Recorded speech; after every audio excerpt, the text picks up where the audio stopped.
وبركاته. ورحمة الله وبركاته. أعوذ بالله من الشيطان الرجيم. بسم الله الرحمن الرحيم. لو أنزلنا هذا القرآن على جبل لرأيته خاشعا متصدعا من خشية الله وتلك الأمثال نضربها للناس لعلهم يتذكرون. والله الذي لا إله إلا هو عالم الغيب والشهادة هو الرحمن الرحيم. والله الذي لا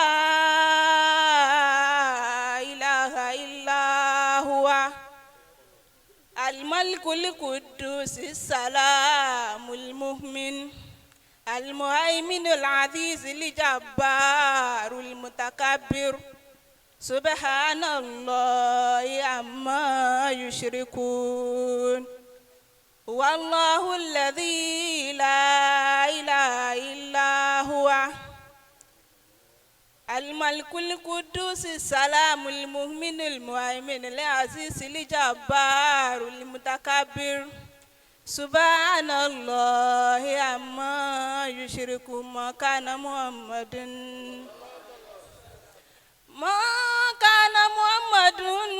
أبا أحد من رجالكم ولكن رسول الله وخاتم النبيين وكان الله بكل شيء عليما. محمد رسول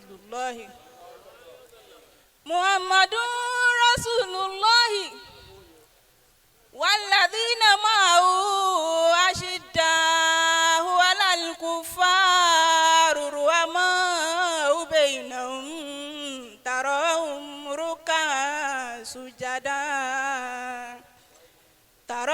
ركعا سجدا يبتغون فضلا من الله ورضوانا سيماهم في وجوههم من أثر السجود ذلك مثلهم في التوراة ومثلهم في الإنجيل كزرع أخرج شطأه فآزره فاستغلظ فاستوى على سوقه يعجب الزراع ليغيظ بهم الكفار. وعد الله الذين آمنوا وعملوا الصالحات منهم مغفرة وأجرا عظيما. صدق الله العظيم. الله أكبر. jọ̀wọ́ ẹ jẹ́ á pariwo Allahu Akbar. الله أكبر. ẹ jẹ́ á tún ní Allahu Akbar.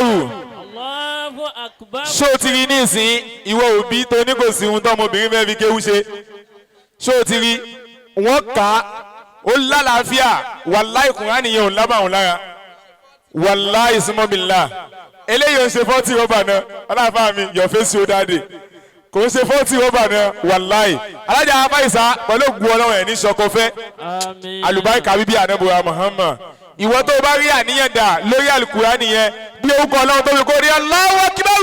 Allahu Akbar.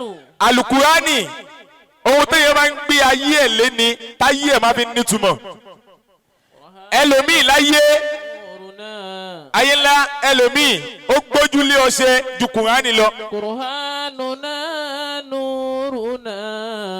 ẹlòmíì ó gbójúlé oògùn jàlù Kùránì lọ. Qur'anuna nuruna. oògùn tó dá sí pé tó bá ṣe é fún ẹ yóò jẹ́ fún ẹ láàárọ̀ tó bá dọ̀sán ọlọ́wọ́ ní kéwì oṣù ko. Qur'anuna nuruna. tọ́lọ́ bá fẹ́ ṣe bẹ́ẹ̀ lómi yóò jẹ́ láàárọ̀ yóò jẹ́ lọ́sàn-án tó bá dalẹ̀ ọlọ́wọ́ ní kó jẹ́ fún ẹ. Qur'anuna nuruna. àbá àgbọ̀ láǹfà mi tó o bá bá ọṣẹ tó jí ọṣẹ tó o bá bá pàdé yóò jẹ́ láàárọ̀ lóòótọ́ yóò jẹ́ lọ́sàn-án yóò jẹ́ lálẹ́ àmọ́ kò ní jẹ́ fọmọ tó bí. Qur'anuna nuruna. àmọ́ alukurani tẹ́yìn bá fi pilẹ̀ ayé ẹ̀ yóò jẹ́ láàárọ̀ yóò jẹ́ lọ́sàn-án yóò jẹ́ lálẹ́ àwọn ọmọdé mu ẹ wọ́n á máa jẹ kurani lọ ni. Qur'anuna